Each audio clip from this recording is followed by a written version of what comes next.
পিরোজপুরে পশ্চিম কদমতলা স্বতন্ত্র ইবতেদায়ী মাদ্রাসার ম্যানেজিং কমিটির সভাপতি আব্দুল হকের বিরুদ্ধে অর্থ আত্মসাৎ, জালিয়াতি ও নিয়োগ বাণিজ্যের অভিযোগে সংবাদ সম্মেলন করেছেন ভুক্তভোগীরা। বিস্তারিত থাকছে মোহাম্মদ নাসির উদ্দিনের প্রতিবেদনে। সংবাদ সম্মেলনে ভুক্তভোগীদের পক্ষে লিখিত বক্তব্য পাঠ করেন মোহাম্মদ মানিক শেখ। তিনি অভিযোগ করেন, আব্দুল হক দীর্ঘদিন ধরে মাদ্রাসার অর্থ আত্মসাৎ, জালিয়াতি এবং নিয়োগ বাণিজ্যের সঙ্গে জড়িত। চাকরি দেওয়ার প্রলোভন দেখিয়ে এলাকার অন্তত 10 জনের কাছ থেকে প্রায় 14 লাখ টাকা নেওয়া হয়েছে বলে দাবি করেন তিনি।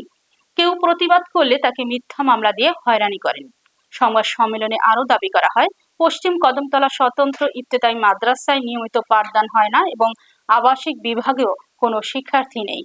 তবু বিভিন্ন সরকারি দপ্তরে 170 জন শিক্ষার্থীর একটি ভুয়া তালিকা জমা দিয়ে সরকারি বরাদ্দ আত্মসাতের অভিযোগ করা হয়।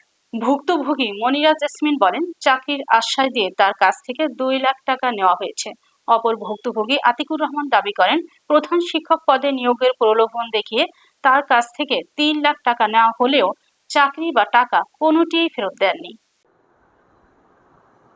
লক্ষ লক্ষ টাকা হাতিয়ে নিয়েছেন, মানে কোটি কোটি টাকা হাতিয়ে নিয়েছেন। অনেককে তিনি ভুয়া ও জাল নিয়োগপত্র প্রদান করেছেন। নিম্নে টাকা খোয়ানো কয়েকজন ভুক্তভোগীর বিস্তারিত তালিকা দেওয়া হলো। ভুক্তভোগীর নাম: 1 নম্বরে তানিয়া আক্তার, পদের নাম চাকুরির প্রলোভন, উদ্দীপন, এনজিও, লোন ও সুদে সংগৃহীত। আত্মসাৎকৃত অর্থ হচ্ছে 1,46,000 টাকা।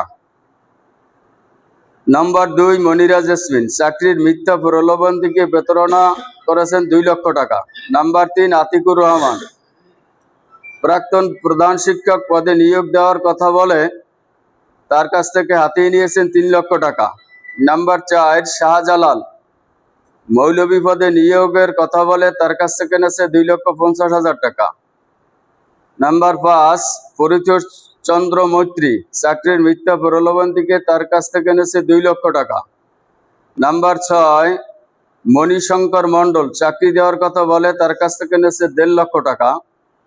নাম্বার 7 জালাল উদ্দিন শেখ, চাকরির ভুয়া আশ্বাস দিয়ে তার কাছ থেকে 1,25,000 টাকা।